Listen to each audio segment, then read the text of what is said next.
Olá, esse é mais um CCMcast. Nós estamos aqui com um convidado ilustre, o Ricardo Costin. O Ricardo tem uma longa trajetória para contar para a gente e tem um currículo bastante pesado e obviamente ele vai fazer isso muito melhor do que eu. Ele já passou por uma grande consultoria, veio a adentrar no mercado automotivo passando pela indústria e também pela distribuição automotiva e hoje ele é o CEO da assessoria DBK, uma assessoria especializada, a única do Brasil em compra e venda de concessionárias. Ricardo, seja muito bem-vindo. Eu gostaria muito de ouvir essa trajetória que eu sintetizei de você. Bom, obrigado, Cauê, obrigado por estar aqui, é um prazer e uma honra estar aqui com vocês. Minha trajetória, enfim, é de um apaixonado por carro, então realmente desde os 12, 13 anos que eu entendi que minha vida ia passar por carro.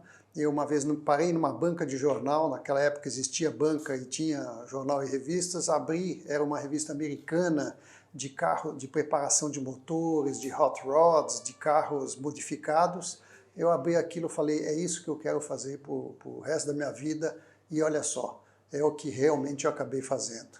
Então depois, muito rapidamente, corri de kart, trabalhei na Inglaterra numa fabricante de carros de corrida, foi uma vida muito bacana. Voltei para o Brasil, trabalhei na Ford, em São Bernardo do Campo, como engenheiro, aí me formei engenheiro, que foi uma experiência fantástica. Eu sempre engenheiro, trabalhar com produto automóvel, que eu sempre gostei, foi muito fantástico. Mas pouco a pouco a gente vai migrando. Existe o produto e existe todas as outras coisas ligadas à indústria automobilística, a fabricação do produto, a distribuição, a administração, e eu fui percorrendo várias dessas atividades. Então, no fim, eu tenho experiência efetivamente desde o projeto até a comercialização do carro e, finalmente, agora, a intermediação da compra e venda de concessionárias, quer ser de automóveis, de caminhões, de motocicletas, de máquinas agrícolas, é o que eu estou fazendo nesse momento e que está me dando um grande prazer.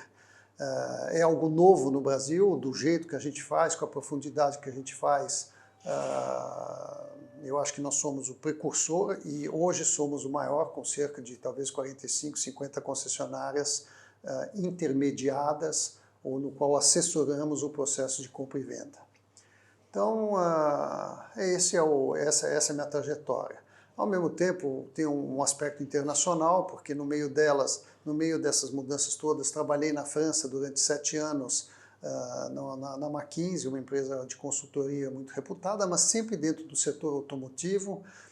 De lá trabalhei na Renault francesa, já faz alguns anos.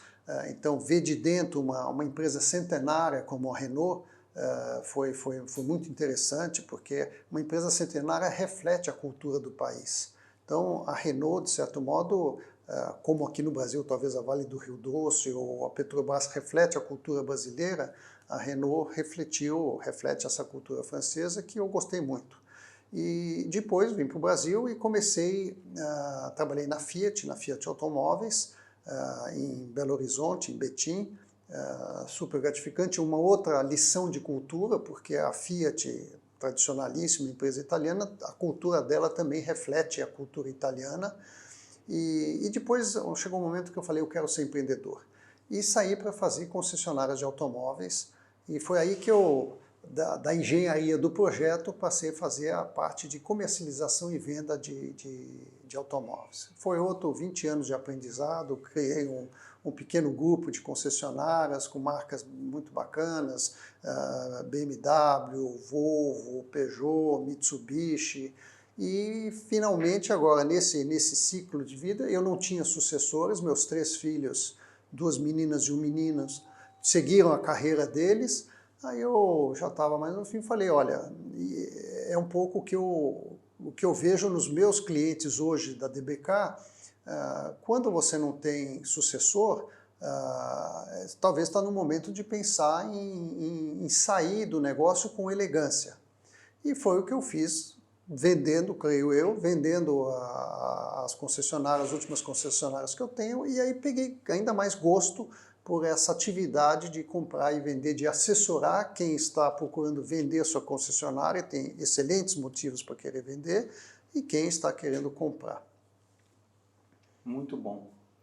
E aí, obviamente, é chover no molhado, mas assim, é interessante pontuar também que você trouxe todo esse conhecimento, obviamente, desde a indústria, desde o produto, desde a cadeia de suprimento para a cadeia de distribuição e depois você trouxe essa inteligência toda para a assessoria, que é a DBK, né? Então, eu acho que assim, vocês realmente conseguem extrair o maior valor dessas transações também em função não só dessa inteligência toda que você tem, mas das pessoas que estão contigo, que cada uma delas tem também ali essa vivência, né?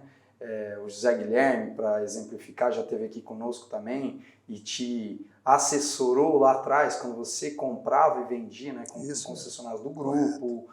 O Hilário também, que pôde representar grandes marcas aí à frente da direção comercial.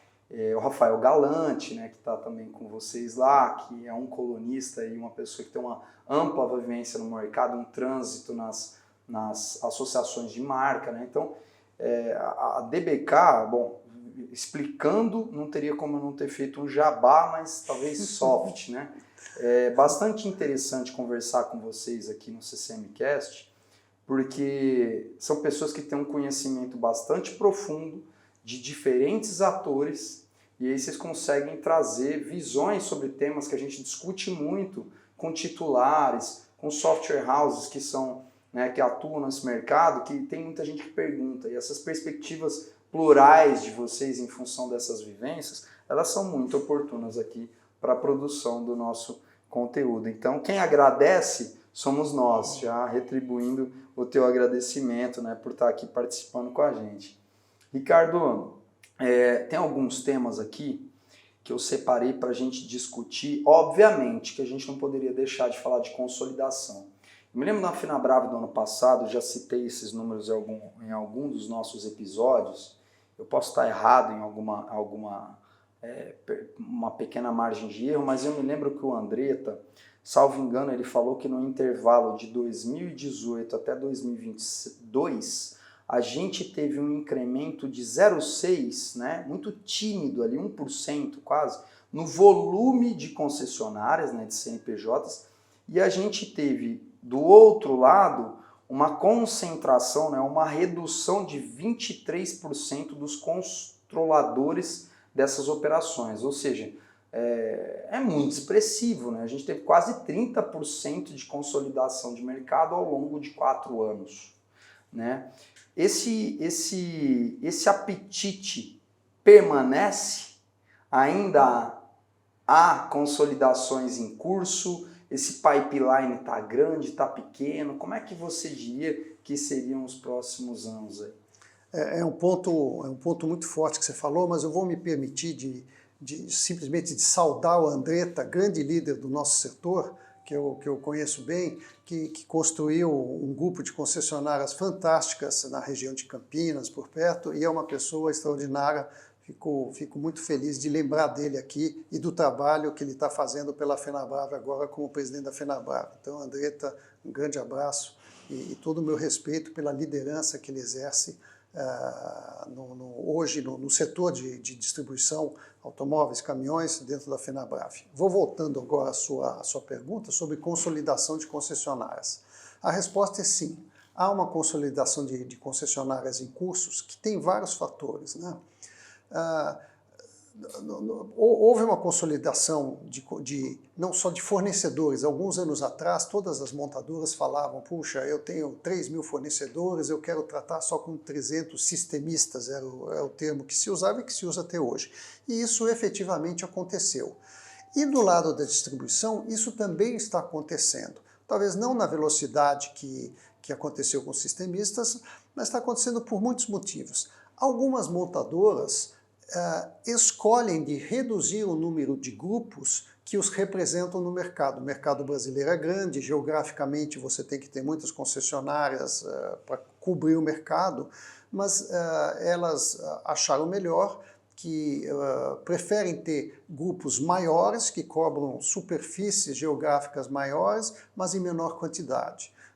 Teve Toyota, tem outras que estão fazendo um movimento parecido. Nem todas, não há uma unanimidade entre as montadoras. Mas há uma outra força, essa é a primeira força. As próprias montadoras querem consolidar suas redes, algumas. A segunda força é que há uma sinergia em você ter um grande grupo versus um pequeno. Então, os custos administrativos, de back-office e principalmente de tecnologia da informação favorecem a consolidação. Quando, se você vai 20, 30 anos atrás, pequenas concessionárias no interior, muito dependente de oficina, e com pouca tecnologia de informação, se davam relativamente bem. Hoje, o TI e o marketing que você faz, as redes sociais, consomem uma energia muito grande e custam dinheiro. Então, quando você tem, e multiplicam muito fácil, se você tem uma concessionária, você tem que fazer todo um marketing digital, se você tem 50 concessionárias, você tem que fazer, mas ele é muito facilmente replicável. Então, há uma sinergia administrativa, de tecnologia de informação, quando você consolida um grupo. Isso faz diferença, vamos supor que represente uma melhoria de 1% do faturamento. Já é enorme, como uma concessionária na média vai ganhar 3 a 7 a 8% do seu faturamento de lucro, 1% é 10% de economia. Então há sim um fator financeiro para favorecer a sinergia, para favorecer essa consolidação que os números estão mostrando que estão acontecendo. Isso é verdade tanto em automóveis, mas também é verdade, por exemplo, em máquinas agrícolas. Algumas montadoras estão digamos, forçando é uma palavra talvez um pouco forte, mas estão gerenciando as suas redes para aumentar o tamanho dos seus grupos e com isso diminuir a quantidade. Em caminhões isso já aconteceu, já faz um pouco mais de tempo que a gente vê, as redes de caminhões pesados já são bastante consolidadas geograficamente, então já houve essa movimentação. Então, é uma realidade. Quando eu olho do nosso lado, que é compra e venda de concessionárias, você vê isso na prática, porque ou a montadora sinaliza para alguma concessionária que fala, olha, seria melhor se você vendesse, ou a própria concessionária não tem mais sucessão. Foi o meu caso, eu falo isso com honra. Eu vendi a concessionária porque eu vi que não tinha sucessão e preferi vender as minhas concessionárias, eu controlando o processo, do que chegar a uma fase que eu não consigo mais controlar o processo. Então, há esses vetores que favorecem a consolidação de concessionária. Isso muda o negócio? Não. Distribuição de automóveis vai existir sempre. 3.000 anos atrás, existiam os romanos com suas bigas, que eram fabricadas, aquela com 2 cavalos, 4 cavalos, que rebocava e eram vendidas provavelmente por alguma coisa muito parecida com concessionária de hoje. Tinha venda, tinha pós-venda, tinha seminovo, e vai continuar existindo porque esses carros vão chegar até o cliente final. E hoje já se mostra, não vai diminuir o número de carros. O carro vai evoluir, não é mais a motor a combustão, pode ser elétrico, pode ser hidrogênio, mas a quantidade, o uso do carro como veículo individual de transporte, essa necessidade do consumidor permanece. Então, há uma consolidação, os números mostram, nós vemos isso no dia a dia, prático, participamos desse processo, mas o papel da concessionária, esse não está em questão, ele vai continuar existindo. Muito interessante. Muito interessante. Quando você fala de história, para mim, eu fico maluco, né? Porque essa comparação que você fez com os romanos, você remontou isso tudo, realmente eu fiquei aqui pensando e faz todo sentido, né? Então você vê que é uma coisa que permanece atual. Permanece, né? Porque ela tem um conjunto de serviços, né? Eu vejo até quando eu converso com outras empresas, só pegando uma reflexão aqui, por exemplo, empresas de software, empresas financeiras que querem entrar no mundo de distribuição automotiva. Elas falam varejo. Só que o varejo é tido, né, por esses outros setores que querem ter o varejo como mercado-alvo, muitos deles parecem não entender que a gente não está falando de uma massa homogênea, né? E que quando a gente mergulha ainda, por mais que eles colecionem características, né, muito próximas, a atividade de comercialização é a única que vai unir, obviamente, mas se a gente entra numa concessionária, ela é um shopping, né? Você tem um carro seminovo sendo comercializado, você tem um carro zero sendo comercializado, você tem um conjunto de serviços sendo comercializados, tanto de ordem de manutenção do carro, como de complementação, se é que eu poderia assim chamar, né? Tunagem e tudo mais, assim como você tem serviços de ordem financeira sendo comercializados e também peças. Né? E quando você fez essa analogia, me parece que era muito isso também, né? Ali em Roma, né? Assim, é óbvio que se você vender um carro novo, você vai ter um carro seminovo para vender, que você vai pegar na troca, uma biga, e provavelmente você também vai ter que dar manutenção nesse produto. Então isso foi muito interessante. Mas também foi muito interessante que você colocou os motores por trás dessa consolidação. Essa consolidação em si, esses números, ou melhor, esses dados são relativos, e agora se apresentou um pouco desses dados causais, né? Essa tríade que você colocou, estrutura sucessória, uma eficiência de custos maior para que você consiga ter melhores margens, porque se olhar para o varejo, outra coisa que o mercado financeiro não entende, a gente conversa muito com o mercado financeiro, assim, qual é a atratividade desse negócio que me paga 2% de ml num produto zero, né? Como assim? Então é difícil de entender para quem não é de fora. E esse terceiro fato, que é essa consolidação provocada, fomentada pelas montadoras, né? Muito legal. E aí eu olho também, e eu passei no Summit da DBK, eu vi muitos números também, eu já tinha ouvido falar do mercado americano pelos olhos de vocês, né? E óbvio, vou ter que ir ao NADA para ver isso também lá. E aí você trouxe um dado interessante lá no Summit, né? Que você falou que o mercado americano, ele tem ali 94% das concessionárias, algo em torno de 20 mil concessionárias, mais ou menos 16 a 20 mil, salvo engano. E você pontuou também que 94% desses grupos eram privados e 6% eram públicos. É verdade. E grandes grupos, né? É verdade. Você, Ricardo, você vê a gente tomar um caminho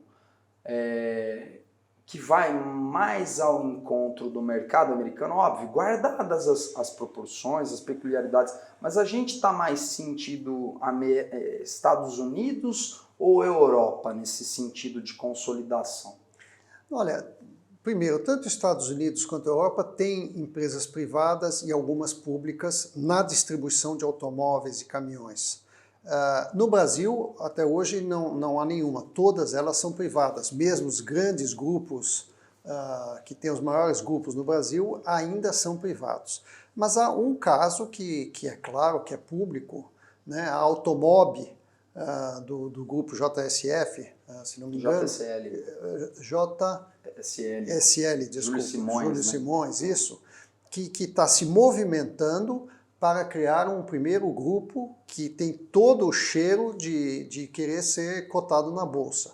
Porque isso é a história do grupo deles, eles têm várias empresas cotadas em Bolsa, sabem fazer isso muito bem, porque não basta só querer, tem que saber fazer, é complicado fazer isso, mas eles foram adquirindo, eles já tinham um pequeno núcleo de concessionárias pequena em relação ao conjunto do grupo, depois começaram a comprar, e eu vou lembrar aqui de cabeça, lá perto de Fortaleza, do Saga Norte, se não me engano, compraram algumas concessionárias, depois em São Paulo compraram a AutoStar, compraram depois do Mauro Sadi concessionária da Green, e continuam comprando, e eram só automóvel, e agora foram para caminhões também, então compraram alguns grupos de caminhões, algumas concessionárias de caminhões, e foram também para máquinas agrícolas. Então eles estão sinalizando muito claramente, aliás não escondem, estão sinalizando que se interessam, estão comprando esses concessionários, hoje já representam uma massa crítica grande, e as montadoras que têm que concordar com essa compra, porque não basta você querer comprar, a montadora tem que concordar, por causa da lei Ferrari, que você pode ser o novo representante da marca. Já concordaram, então daqui não muito tempo vai ter o primeiro grupo brasileiro de distribuição automotiva, e automotiva para falar de caminhões, de automóveis, de máquinas agrícolas, que vai ser cotado em bolsa. Isso é super interessante para a gente, porque os números vão ser públicos. Como é cotado em bolsa, como qualquer investidor pode comprar uma ação, 10 mil ações, 50 mil ações, eles são obrigados a informar com muita clareza e em grande profundidade qual é a performance financeira deles. Então, qual a performance, já a informação de que valor eles compraram cada um desses grupos de concessionária também é público, porque como a holding é uma empresa pública, ela tem que fornecer esses números. Da liquidez ao mercado, porque os números agora são conhecidos, pelo menos de uma transação por marca e tal. E nós usamos, cada vez que acontece isso, a gente vai lá e faz que nem cebola, né? Vai tirando camada por camada para entender qual que foi a transação, qual que foi a motivação. Normalmente o grupo tem várias marcas, quanto será que eles valorizaram cada uma das bandeiras dessas marcas? Para nós é muito interessante e enriquecedor quando a gente faz essa análise. Bom, mas essa vai ser um. Depois, será que outros grupos vão seguir? É possível, mas só o tempo vai dizer. Eu acho que da experiência da Automob, talvez vai fomentar, vai dar apetite para outros grupos tentar fazer a mesma coisa se revelar um bom negócio. E eu acho que o interessante também é falar por que ele quer fazer, que ele quer ir na bolsa. Qual o motivo que leva alguém que tem um grande grupo de concessionários, que já é rentável, que é bem tocado, bem administrado, quer ir na bolsa?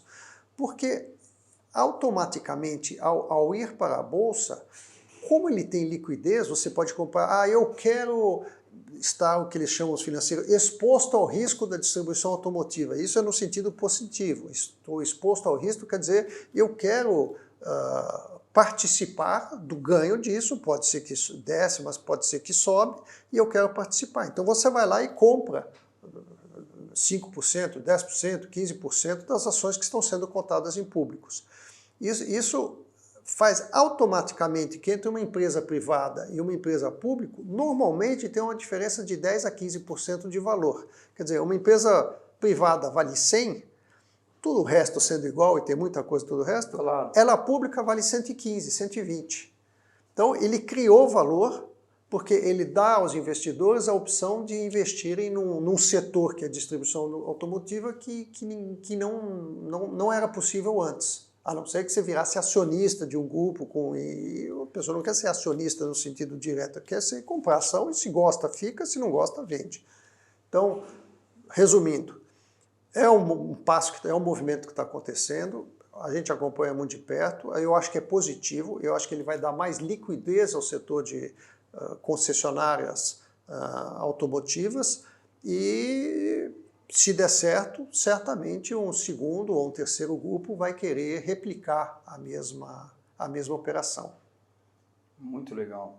Eu me lembro também no Summit que havia uma análise, obviamente, que pautada, né, num conjunto de dados e tal, que ela sustentava uma tese, né, de que o grupo JSL, para ele destravar um valor maior da holding, ele segue aparentemente um playbook de ir entrando em negócios, colocando esses negócios sob a égide de governança, aparelhando, estruturando e fazendo com que eles adentrem no mercado de capitais, né? E aí você tem um trading diferente, como você disse, investidores podem ter posição no mercado, né? Assumir uma posição no mercado de distribuição automotiva, ter esse ativo, né? Que é uma coisa que antes não era permitida. Quando for, vai ser muito importante para a gente não só ter esse ativo no portfólio, né, disponível para os investidores no mercado de capital,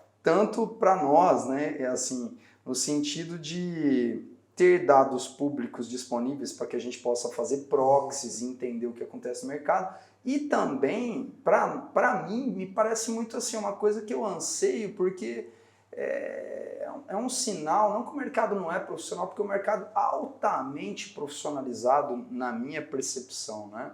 Mas que ele se profissionaliza ainda mais, é uma referência, você tem um pedigree, você está exposto ao mercado de capitais, quer dizer, acho muito oportuno, né? Eu vou até te interromper um pouquinho, Cauê, eu vou voltar na analogia dos Estados Unidos, porque Certo, não tem, a gente sempre olha lá, né? O mercado americano, grosso modo, é 10 vezes o brasileiro. Então tudo se multiplica por 10 ou divide por 10 para ter uma realidade brasileira. É claro que é assim, um pouco fofo, mas dá ideia. Então lá existem 6 grupos cotados em bolsa de automóveis, de concessionárias de automóveis.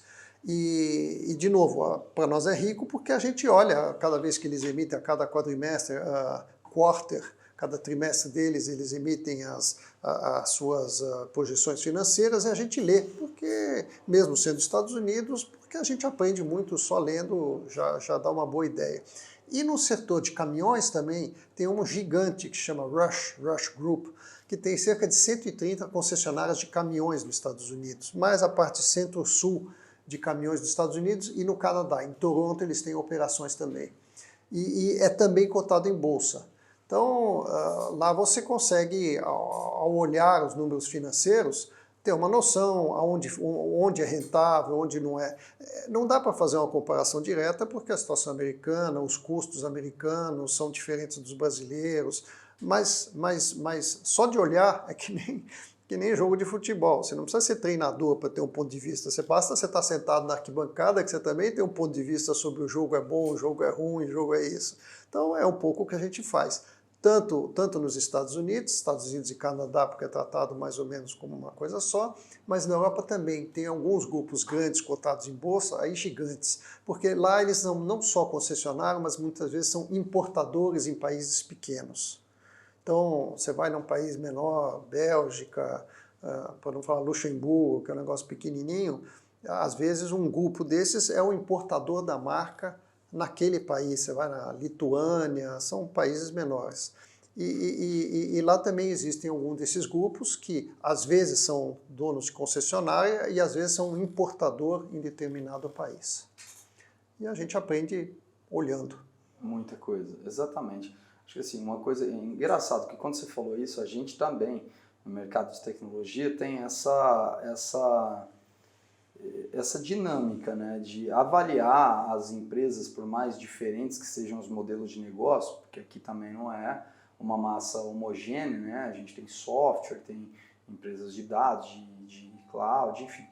Mas é super interessante analisar as projeções trimestre a trimestre, porque a gente consegue inferir as estratégias por trás, e se a performance for interessante, a gente tenta entender qual a estratégia que levou, né, aquele desempenho além do esperado, para que a gente possa, então, levar isso em consideração na hora da gente fazer o nosso planejamento, enfim.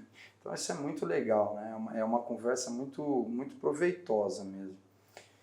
Ricardo, ainda sobre o mercado americano, uma coisa que eu queria entender, eu sei que vocês transitam bastante, né, por lá, tem esse costume, tem já uma história, né? Eu sei que você tem também uma vivência de outros grupos, né, que você teve à frente, ou ainda está à frente, se eu não me engano, que discutem com coisas como as vendas direto para o consumidor, esse tipo de coisa. Portanto, uma pergunta que eu queria te fazer, assim, uma curiosidade grande que eu tenho. Esses IPOs que aconteceram nos Estados Unidos, pela diversidade de bandeiras que tem nos grupos, portanto, diferentes montadoras que inclusive competem entre si,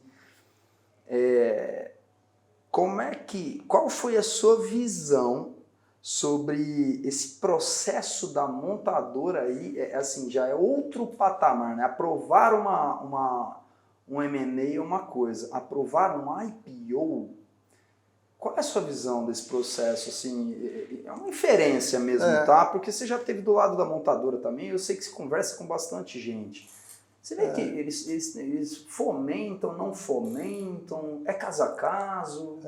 Eu acho que é caso a caso, porque a montadora... Primeiro, tem um quadro que eu vou chamar de jurídico. No Brasil existe a Lei Ferrari, então o que governa a relação entre um concessionário e a montadora está tudo escrito na lei, que dá direitos e obrigações para a concessionária e direitos e obrigações para a montadora, o concedente.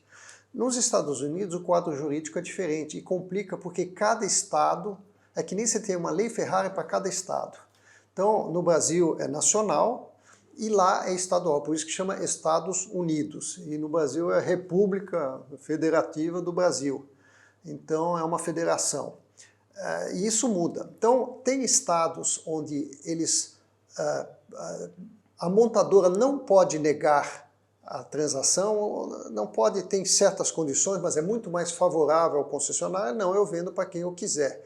A montadora pode recusar, mas é mais complicado. E tem outros estados que a montadora pode proibir, ou as condições são muito mais rigorosas.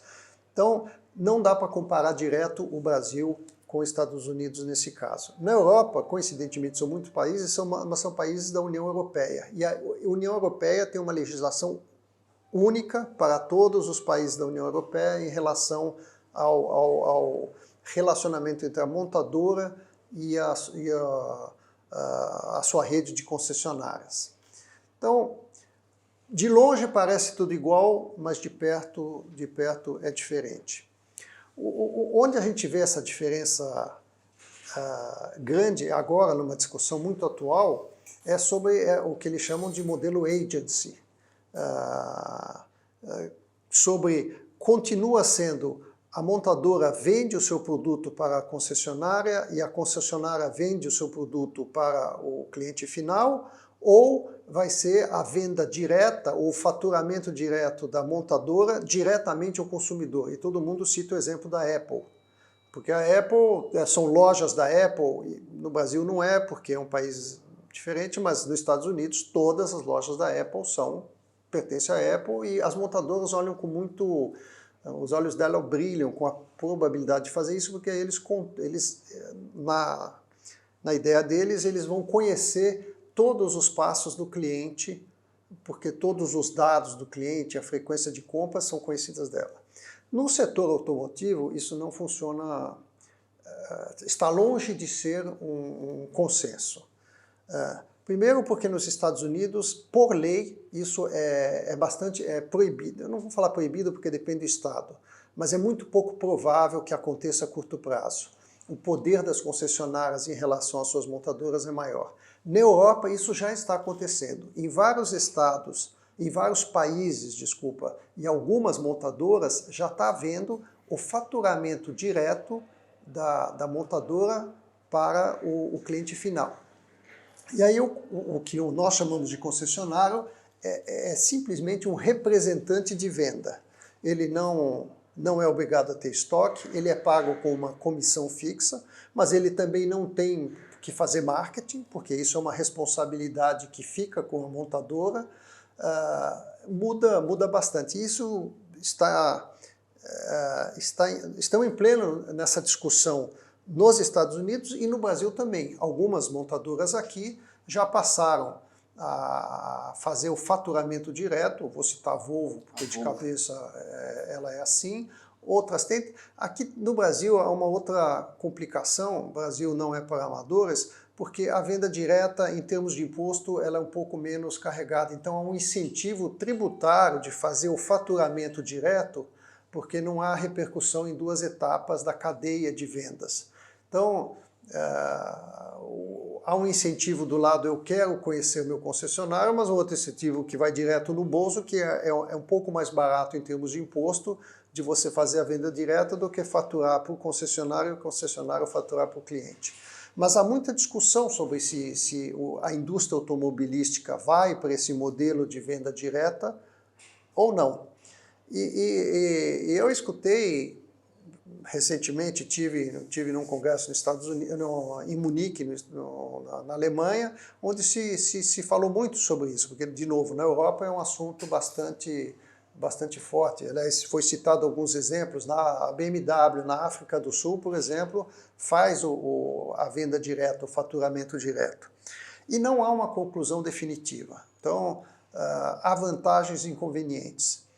Qual é o maior inconveniente no meu ponto de vista? O concessionário e o seu estoque é um enorme amortecedor de choques entre a variação do mercado. Não tem jeito, aqui o Brasil é o rei da variação, o rei do sismógrafo, parece que não tem terremoto, mas toda vez sobe e desce as vendas muito rápido, por vários motivos. E a montadora tem uma dificuldade grande de variar rapidamente a sua produção, porque a cadeia dela é muito longa. Então, o amortecedor dessa variação do mercado e da constância da montadora é o concessionário. O cara produz, manda para a concessionária, está no estoque da concessionária, sobe estoque, desce estoque, e é o que permite você abastecer a um determinado nível consistente o mercado mesmo nas variações. Se você tirar todo mundo for para a venda direta, isso quer dizer que a montadora é responsável por subir e descer a produção imediatamente. Você imagina uma montadora grande, GM, Stellantis, Fiat, amanhã dá qualquer problema no mercado. E dá, sempre deu. Como é que ela vai fazer para parar? Ela produz 2.500 carros por dia. 3, 4 dias, onde é que ela vai estacionar os carros? Não tem espaço. Isso já aconteceu, não estou falando coisas teóricas. Eu já vi montadora alugar uma pista de pouso de avião para estocar 5.000 carros, porque não tinha para onde mandar os carros e não conseguia frear a produção. Então, vou voltar. Dado essa função, uma das várias funções da concessionária de ser esse amortecedor de choques, se você vai tudo para a venda direta, você vai assumir uma responsabilidade de frear a produção rápida demais, ou então você vai ter que baixar preço. Isso a gente viu nos Estados Unidos com a Tesla. Todo mundo, eu digo, as montadoras também olham com muita vontade a Tesla. Olha, a Tesla não tem concessionárias, são todos dela. Ela só pode fazer isso porque até hoje ela teve mais demanda do que oferta. Mais gente querendo comprar os carros Tesla do que ela conseguia entregar. Aí é fácil, você não precisa de concessionário se você só tem mais demanda que oferta. Mas recentemente ela teve problemas e começou a produzir demais. Sabe o que ela fez? Ela reduziu todos os carros de $1.000, $2.000, $3.000, porque ela é responsável pelo preço que o cliente vai aceitar. Então você imagina, 400.000 carros, 500.000 carros que ela faz por ano, de repente todo o carro diminui, sei lá, $3.000, dá um impacto enorme. Então, conclusões intermediárias, porque isso é um negócio que está acontecendo. O agency model, venda por representante, nos Estados Unidos, por enquanto, não vai acontecer. Na Europa está acontecendo, no Brasil está acontecendo. Esse é o caminho do futuro? Não sei. Porque não é simples, a partir de agora só fatura para vocês, só tem coisa boa. Então, não sei. Agora, isso significa que não vai ter mais concessionária, só vai ter concessionária de montadora? De jeito nenhum. Significa que o sistema vai evoluir para onde for melhor para para a montadora, para ter alguém que distribui. Então, o papel do revendedor que está lá, geograficamente colocado lá de uma cidade, permanece.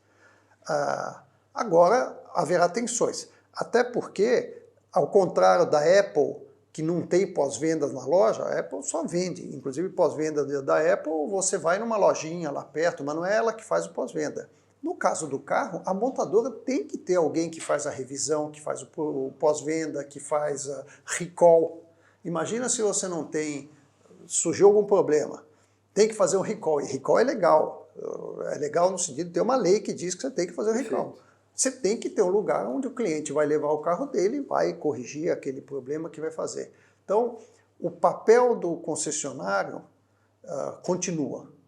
ou do distribuidor, para não falar concessionário, é um termo um pouco legal, do distribuidor continua. Vai ter que ter, não tem jeito.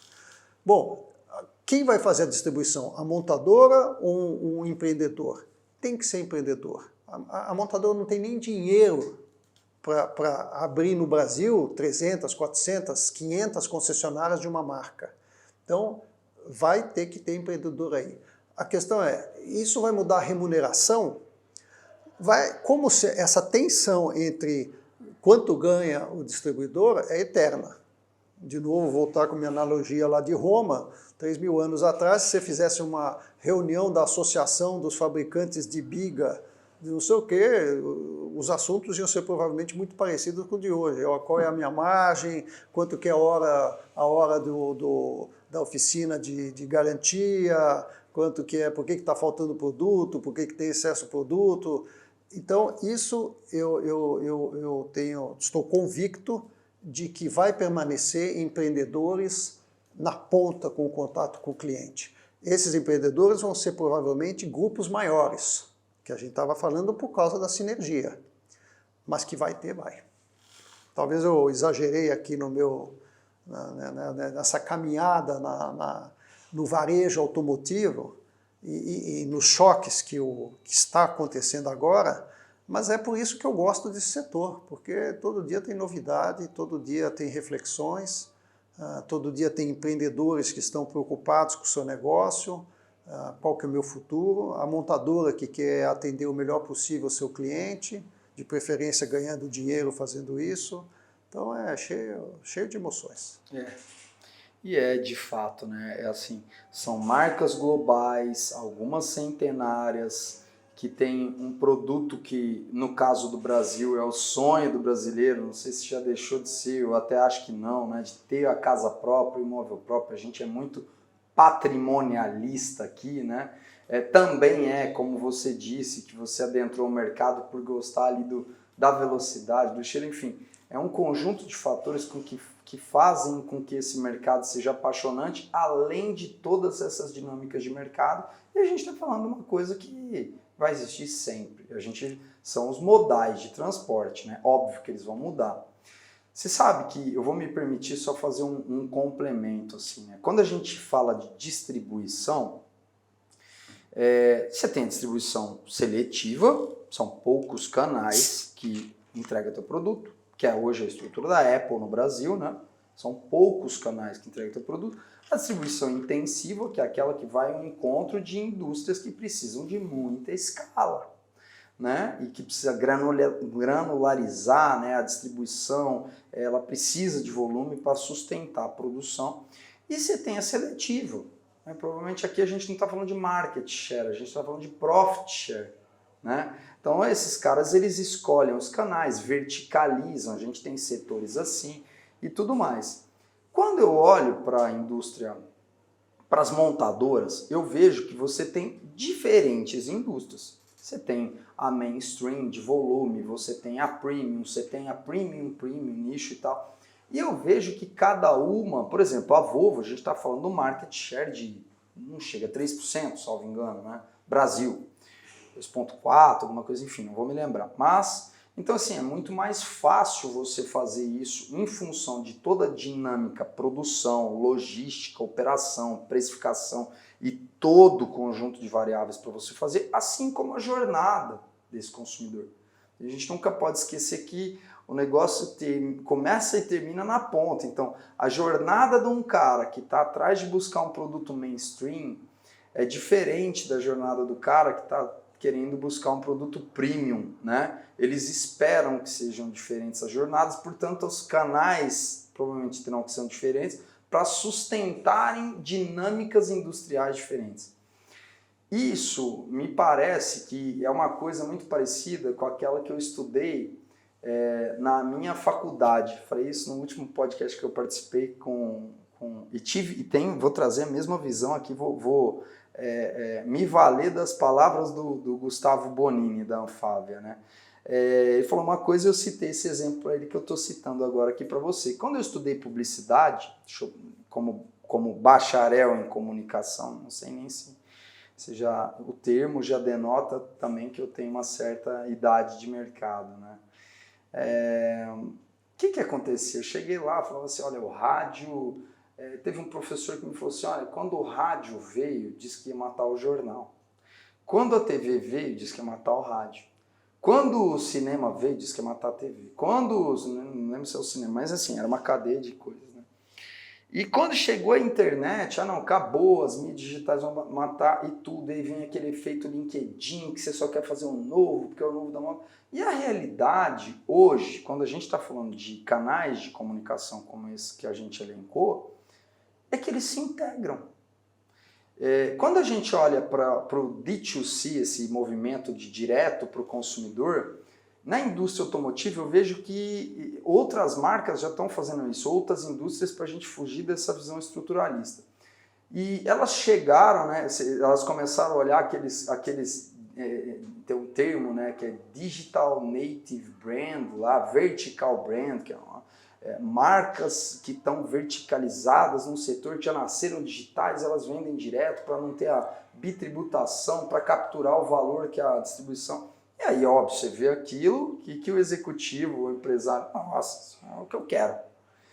E aí eles foram atrás disso, várias outras indústrias. E hoje elas estão entendendo o mesmo movimento da publicidade. É mais um canal, eles vão se integrar e jornadas diferentes serão realizadas em diferentes canais. Eu tendo a achar que isso vai acontecer também. E assim, indo até contrapondo, né, essa foi uma reflexão, mas assim, tentando contrapor aqui, para eu te ouvir nessa reflexão. Quando eu olho para essa indústria, eu vejo assim, bom, tem uma coisa muito óbvia para mim, que ela é muito subjetiva e a gente muitas vezes tende, principalmente no início da jornada, a subestimar, mas ela é poderosa, que é a tal da cultura.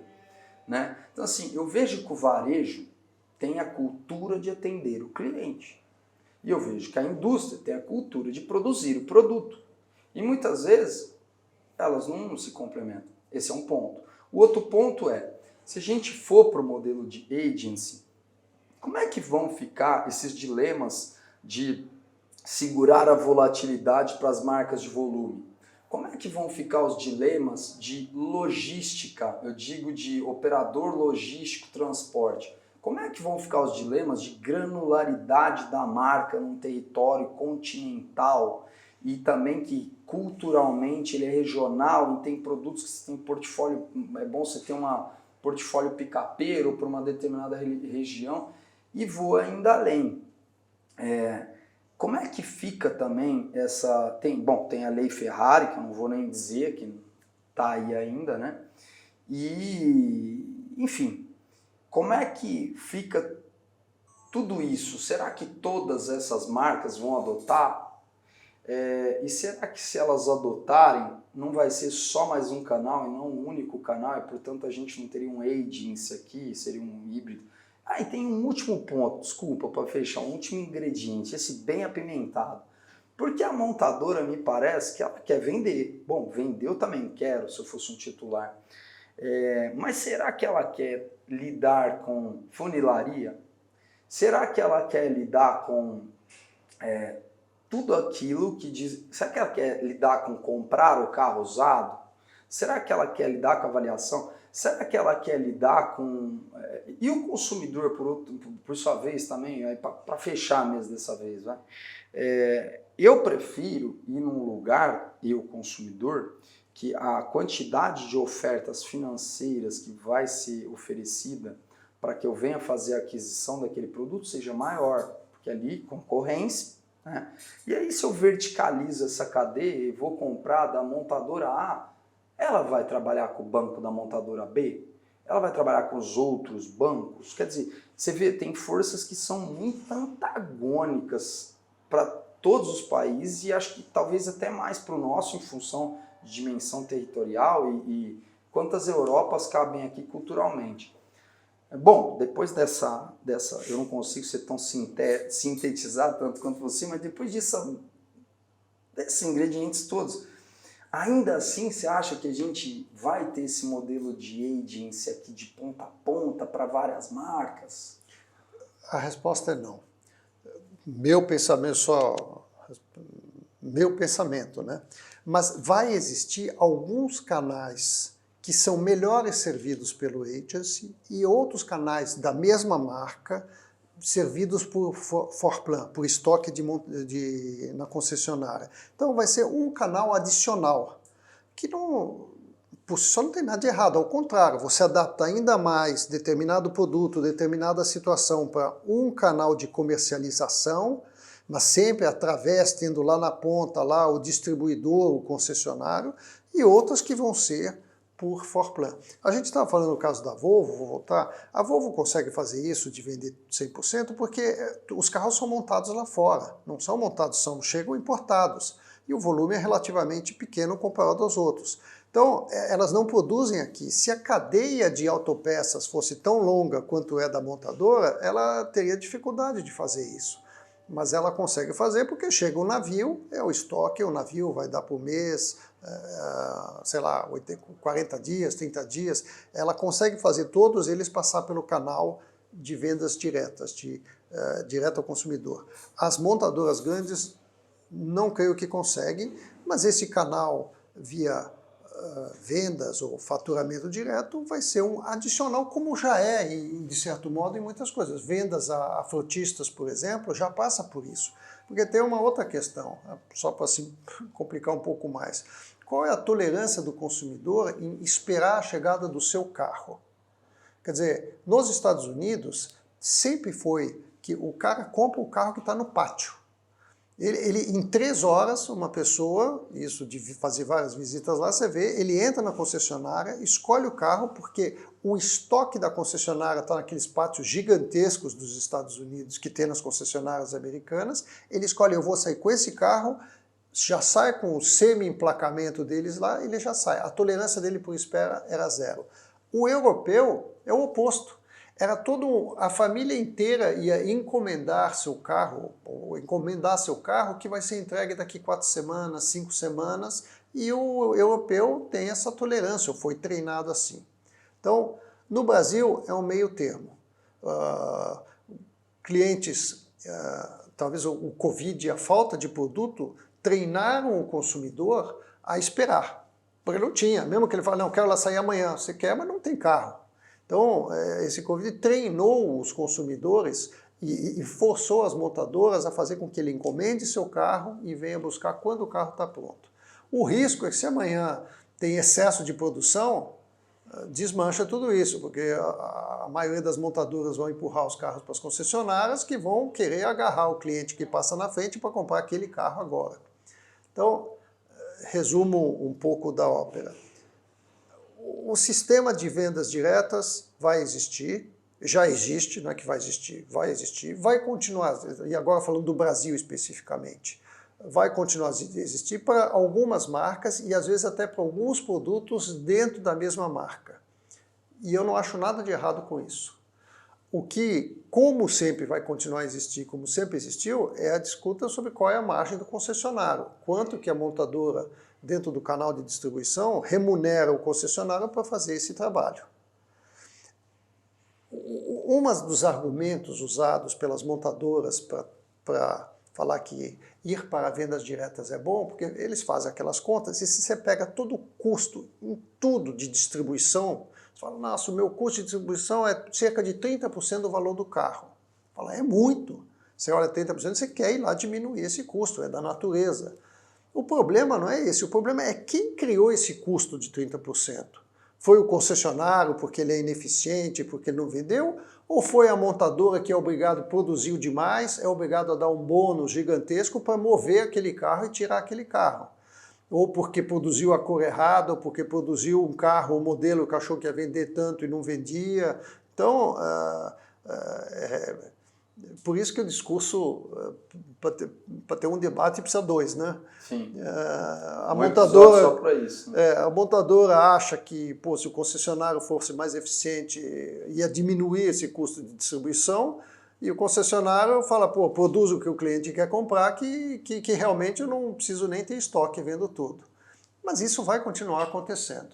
Então, reafirmo, de certo modo, a minha visão de que vai continuar o sistema de distribuição, por vários motivos, pós-vendas. A gente podia falar mais, ou fazer mais um outro podcast só sobre o pós-vendas, a necessidade dele, por que é importante, a regulamentação, a legislação em torno do pós-venda, de recalls, baterias elétricas, quem que vai retirar, as baterias são extremamente custosas, é toda uma outra discussão, mas vou voltando na parte da distribuição.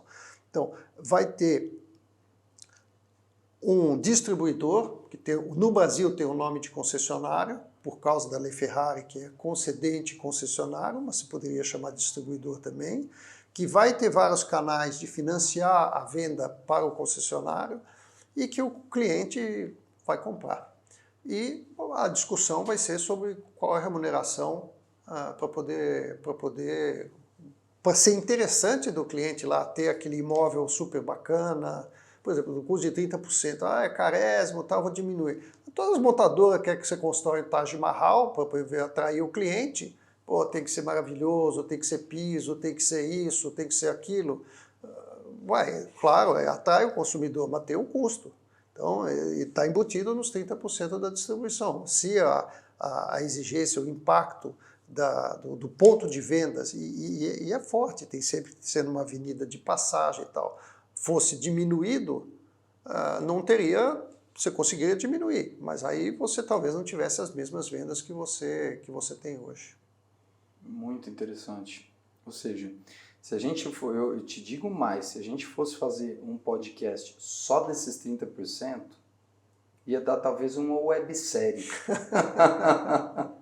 É complicado, enfim. É bem por aí. É complicado mesmo. Não... São equações difíceis. E o que, vou voltar, o que diferencia, porque todo mundo, vou voltar na Apple, porque não tem uma apresentação de marketing, olha, o sistema de distribuição da Apple só tem loja, pertence a ela e tal. Mas é outro produto, é outro consumidor, é outra exigência, é outra legalidade, é outro tudo. Fizesse um carro igual um celular que o cara vem, compra, dá uma nota fiscal e vai embora, você não precisava de pós-venda, não precisava de nada, tudo bem, você ia ter uma loja no shopping, como as lojas em geral da Apple.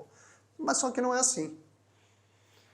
Eu acho que eu vejo muita discussão sobre isso e pouca discussão falando que, olha, o que é uma coisa que é básica lá do básico. Cada ser humano é único, óbvio, diferente, e portanto cada um consome de forma diferente. Será que todos querem consumir do mesmo jeito? Todos querem consumir do mesmo jeito, os mesmos produtos, quer dizer, a discussão é muito sobre a indústria de distribuição e pouco sobre o consumidor. E aí é o que eu te falo, que para mim já é uma entrelinha de como essa discussão está sendo encampada pela indústria, já é não é uma crítica, mas para mim é um fato do quão pouco a indústria está focada no consumidor no sentido de entender jornada.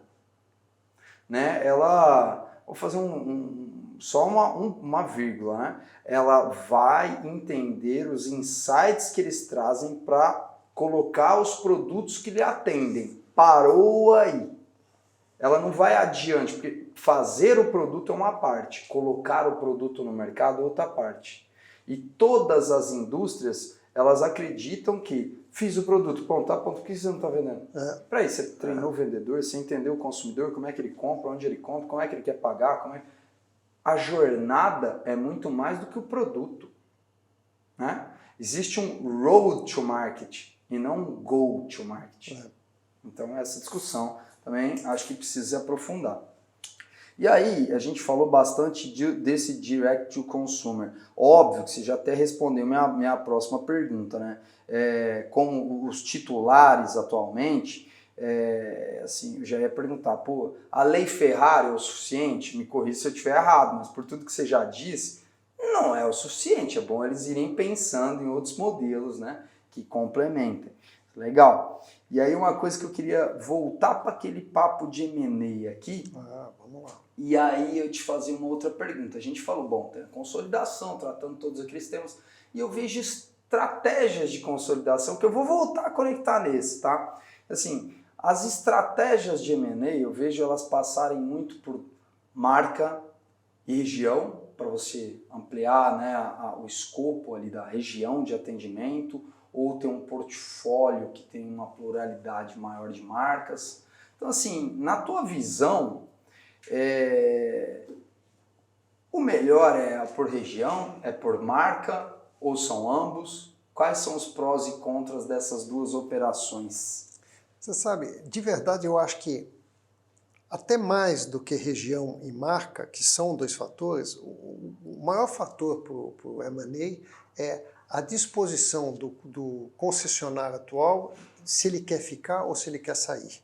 E é mais do que teórico o negócio. Eu volto no meu exemplo. Eu estava lá com minhas concessionárias, não tinha sucessão. Eu falei, o que eu vou ficar? Vou ficar agarrado na cadeira até, como eu vejo alguns concessionários, até 70, 80 anos para poder sair, provavelmente minha performance como titular de concessionária vai ser muito diferente. Há honrosas exceções, há pessoas extraordinárias, mas na média a sua performance vai baixando.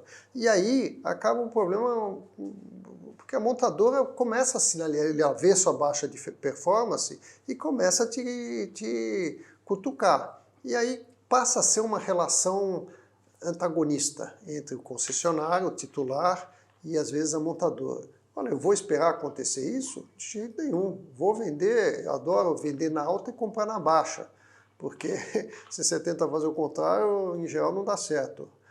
Comprar na baixa, enfim, comprar na alta e vender na baixa não é ruim, não é bom. Então volto ao ponto. A disposição do titular ou da família titular de querer vender porque vai ser mais feliz de outro jeito, eu acho que é o número 1 do que motiva a compra e venda de concessionárias.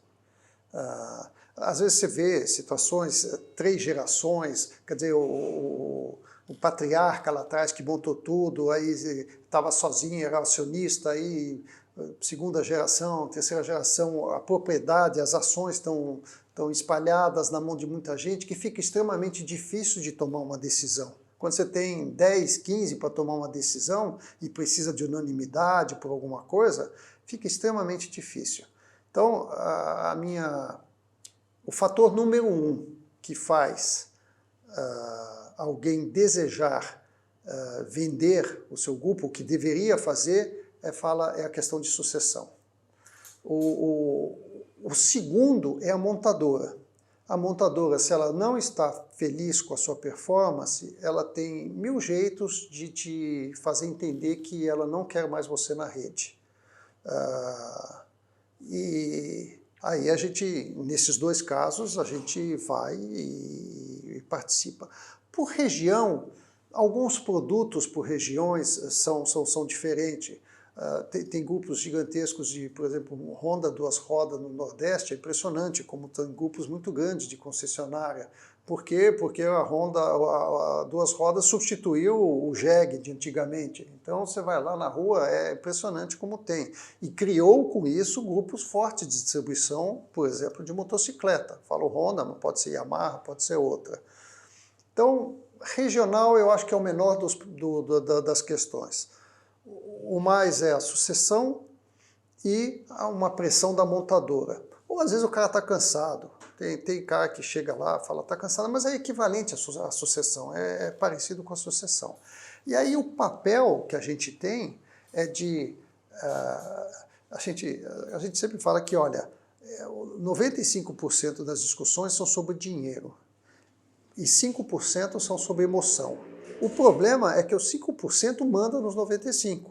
Então, se o cara não está disposto, ou não quer, ou tem dificuldade, ou a emoção de vender um bem que estava na família dele para a segunda, terceira geração é tão forte que paralisa a situação, e eu já vi coisas muito tristes acontecerem. Quer dizer, a pessoa não vende porque está tão acostumado a ir lá, fazer as coisas, a rotina dela, ou questões de família que não conseguem concordar, não conseguem ter uma concordância de que esse é o momento de vender, porque cada filho tem uma vontade, um quer mudar para Miami, outro quer uma fazenda, outro adora fazer algum outro setor que não de automóveis e não consegue processar, e aí você vê o negócio minguando e em geral não termina bem.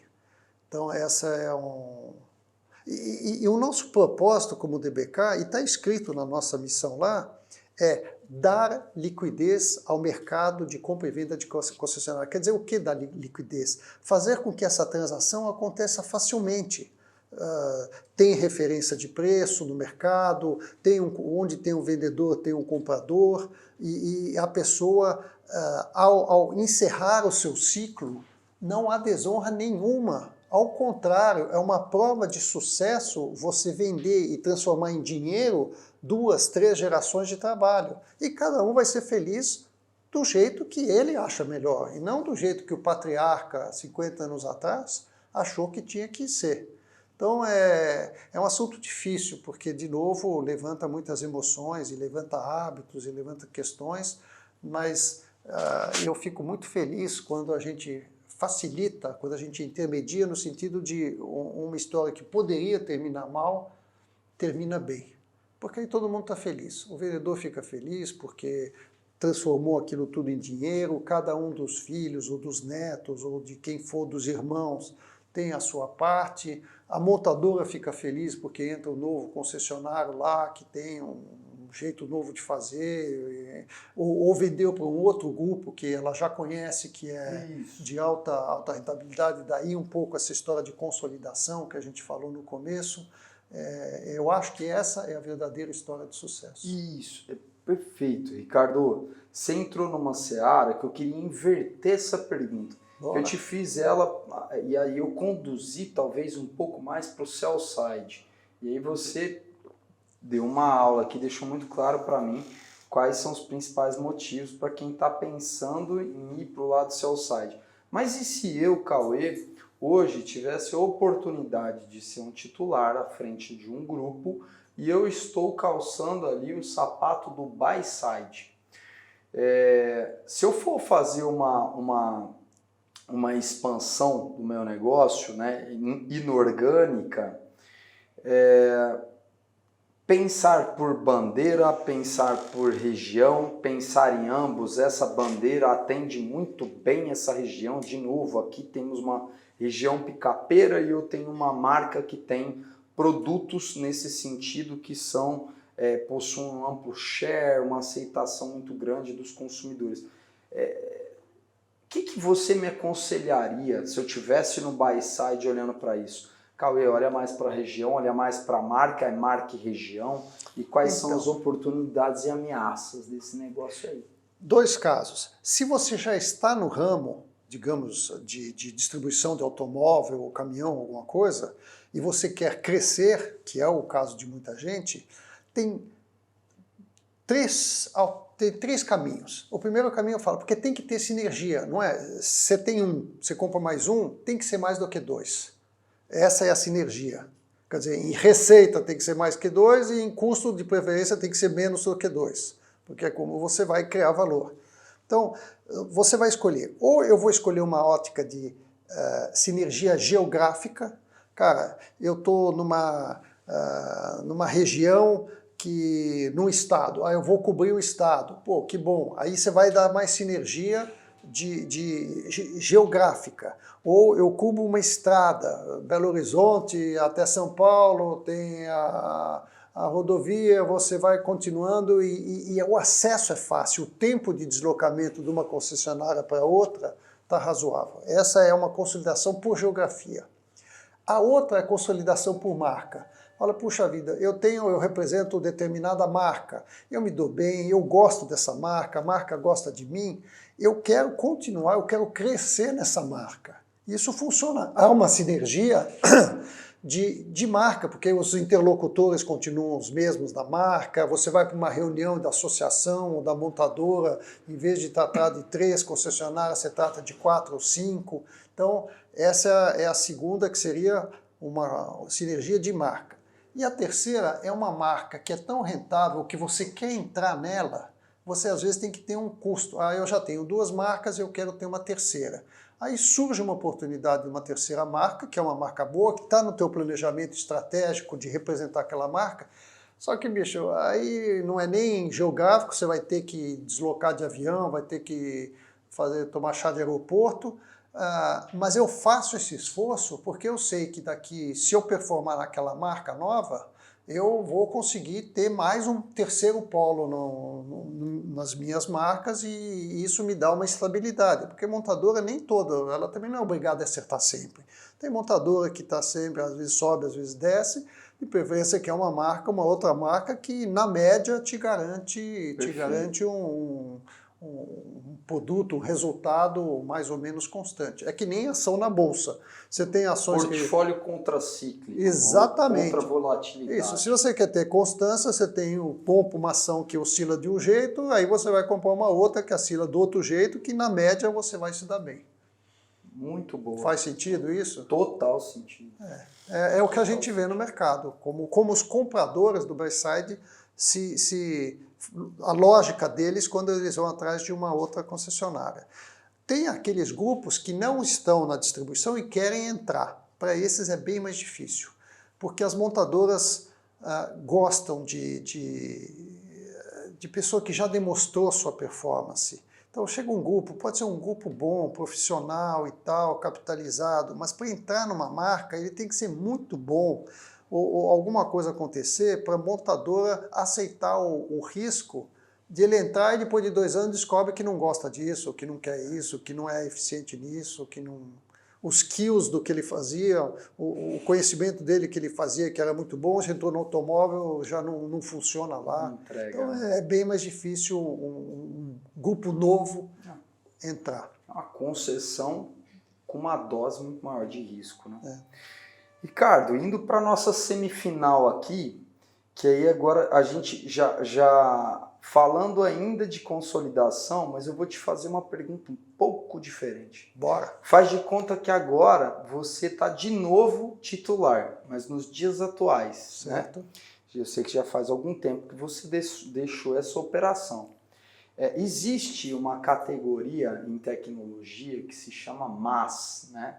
Sopas de letras são muito comuns, né, em tecnologia, principalmente se for em inglês, né, que fica mais pomposo, né, que é o Mobility as a Service, né. Então você tem empresas de mobilidade, como a gente falou que tá acontecendo uma pluralidade de modais, ainda embrionária, mas está começando, né. A gente vê o próprio termo ACES lá, né, tem o de Shared também, né, autônomo, conectado, elétrico e compartilhado, né.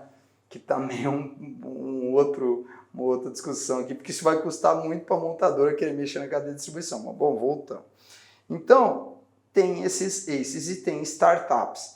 Você hoje, se tivesse à frente do teu grupo, consideraria M&As não só, né, horizontais, de comprar outras companhias que são seus rivais ou dentro do mercado de distribuição automotiva, mas de repente dar um passo adiante e começar a complementar o teu portfólio corporativo com aquele produto que pode canibalizar parte da tua receita amanhã?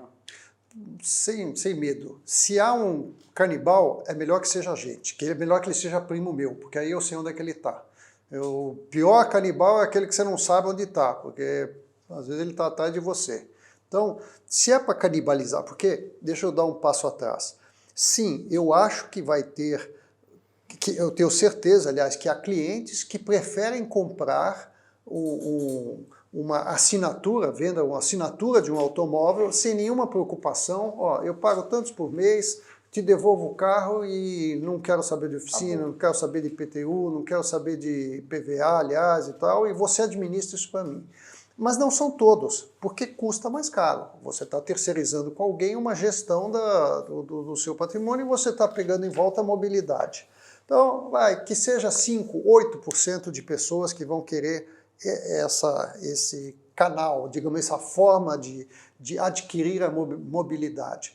Muitos concessionários fazem isso eles mesmos. De novo, a ideia de se vão canibalizar meu mercado de vendas, que seja eu, o meu primo, canibal, porque aí eu sei onde é que ele está. Alguns estudos falam, bicho, vai de 5% a 10%. Ninguém sabe com certeza. Agora, se você é um concessionário de uma marca, você só consegue oferecer para aquele cara a mesma marca que você tem. Algumas das grandes locadoras fazem isso com qualquer marca que você quer, que já é a locação de longa duração.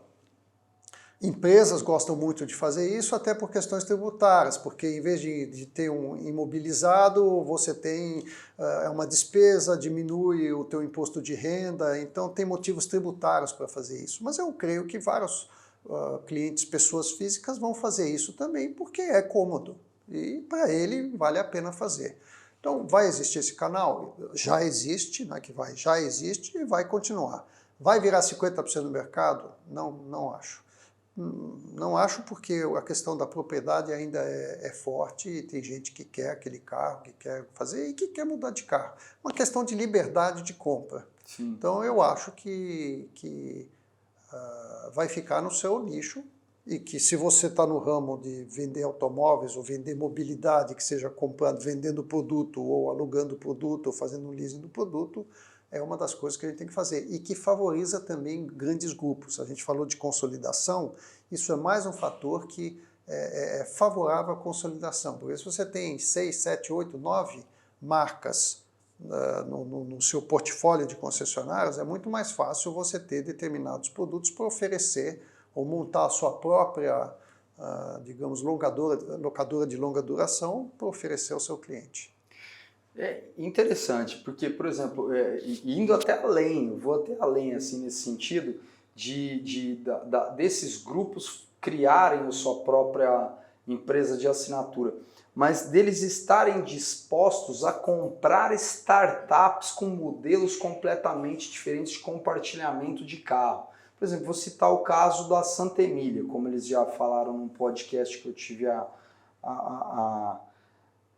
o privilégio de escutar, porque eu achei uma história muito bacana, e a gente esteve conversando com eles.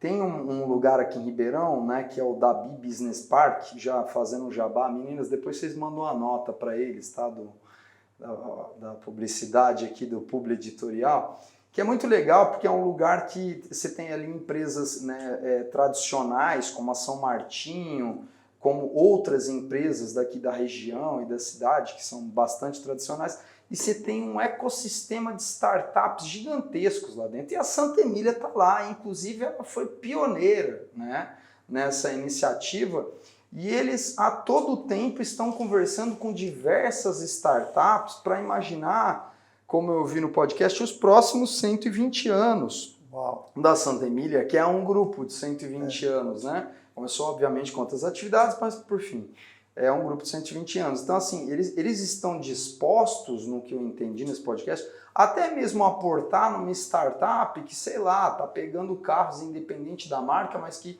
você consegue desbloquear com um app, você deixa ele num lugar, pega no outro e, enfim. Eu acho muito interessante isso também, e se, de novo, fosse o titular, eu também estaria considerando isso, que é ainda mais longe desse core, né, de mobilidade aí que a gente está tratando. E, Ricardo, agora, assim, vamos usar o exemplo de carro, né, também, para ficar um exemplo a contento. Para essa última pergunta, eu vou te convidar a gente a pegar o nosso DeLorean. Uau! Lembra dele? Bonito, aço inox, bacanão. Bacanão. E lá para o futuro, dessa vez, né? Porque ele também ia para o passado, né? E o passado no Brasil não tem como a gente fazer, né? Porque muda tudo, até o passado, né? E aí, lá na frente, cara, o que o Ricardo Costin vê sobre o futuro? Que mudanças? O que vocês estão enxergando? O que você enxerga no horizonte? Quais são os pontos de atenção, ameaças, oportunidades?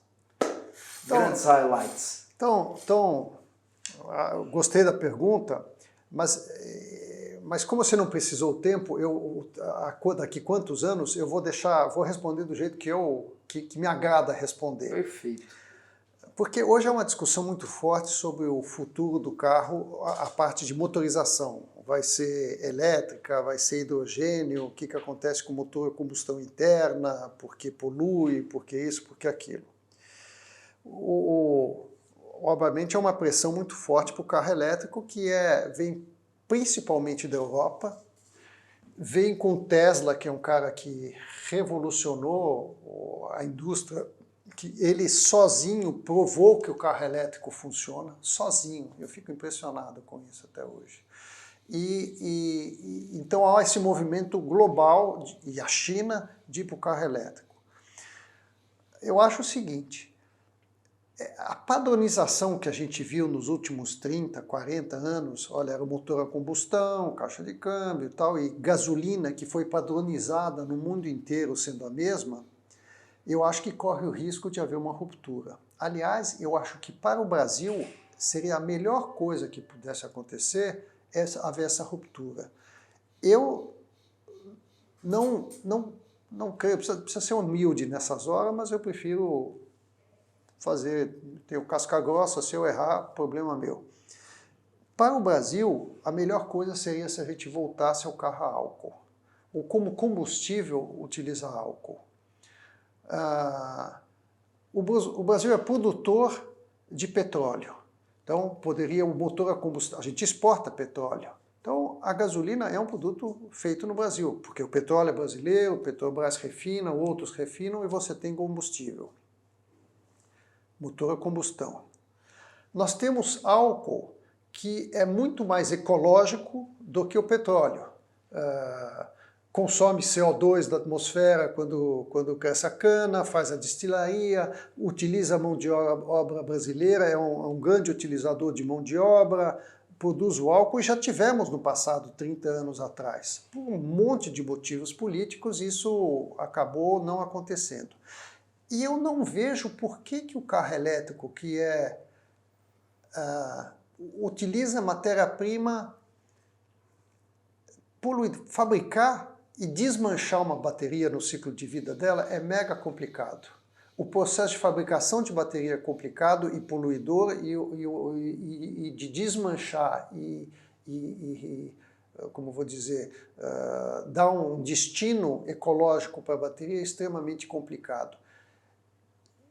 Eu não consigo ver, para o futuro dos próximos 30 anos, por que o Brasil precisa ir para um processo de motorização mais caro e mais poluidor do que já existe como o álcool. Eu falei do petróleo, mas eu tenho que lembrar, Amazonas, nós somos um grande consumidor de CO2 mundial. A Amazonas, que se eu pego no país, quisesse botar uma fronteira, a gente é produtor líquido de oxigênio e consumidor de CO2. Grande parte por causa da floresta Amazonas. Então, eu sou um aprendiz de feiticeiro nessa área toda.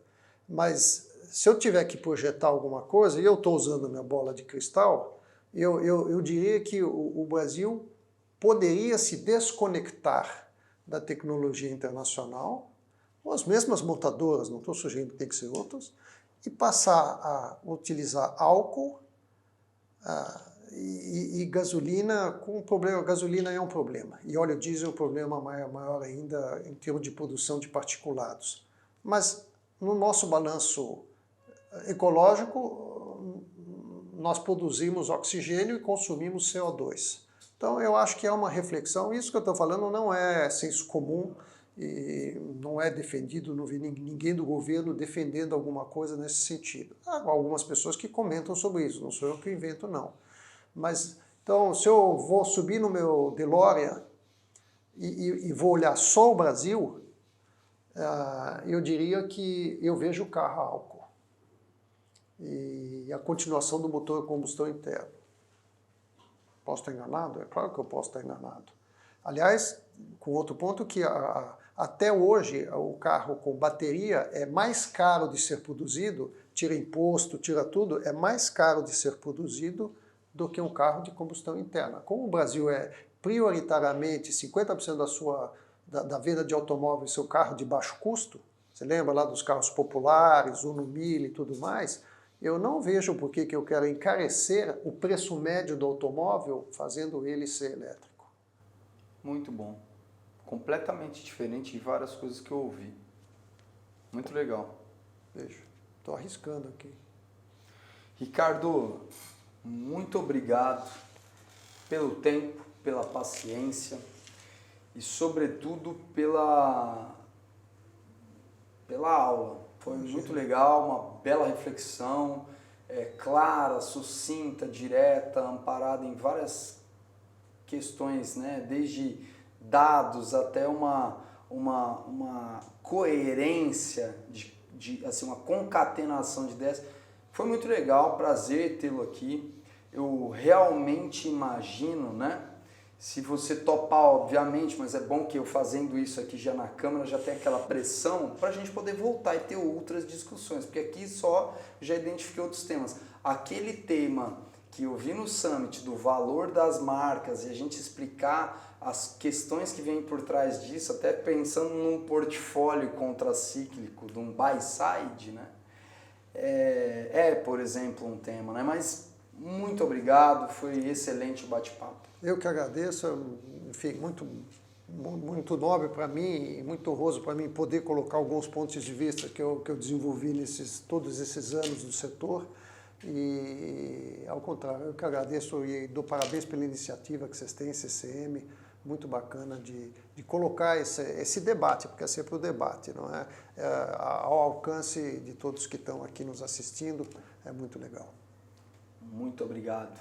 Convido vocês a conhecerem outros episódios do CCMcast na sua plataforma de áudio favorita e os videocasts estão disponíveis na nossa plataforma do YouTube, no canal da CCM. Muito obrigado.